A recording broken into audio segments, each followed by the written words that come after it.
Suraxanı rayon icra hakimiyyətinin başçısı Adil Əliyev rayon icra hakimiyyəti yanında İctimai Şuraya yeni seçilmiş üzvlərlə görüş keçirib.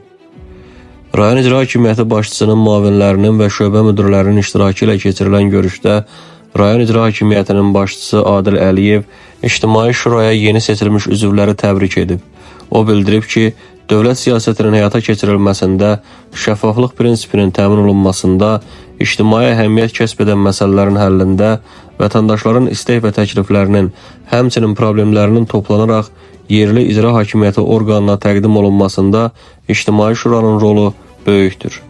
Eyni zamanda rayon icra hakimiyyəti başçısının müavini Könül Axundova rayon icra hakimiyyəti yanında İctimai Şuranın səlahiyyət müddətinin bitdiyini nəzərə alıb, rayon icra hakimiyyəti başçısının müvafiq sərəncamı ilə yaradılmış komissiya tərəfindən seçkilərin İctimai Şuranın vətəndaş cəmiyyəti institutları tərəfindən seçilməsinə dair əsasnamənin tələblərinə uyğun olaraq həyata keçirildiyini qeyd edib.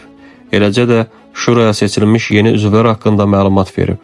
Daha sonra İctimai Şuranın rayon icra hakimiyyəti ilə kommunikasiyanın təşkili və əməkdaşlıq istiqamətləri barədə danışan Şuranın sədri Rəşid Məmmədov və üzvləri bundan sonra da Şuranın fəaliyyətinin ictimai maraq kəsb edən müxtəlif məsələlərin ictimai müzakirəsinin və həllinin daha səmərəli təşkilinə xidmət edəcəklərini diqqətə çatdırıblar. Həmçinin Şuranın təsdiq olunacaq əsasnaməsi ilə bağlı müzakirələr aparılıb.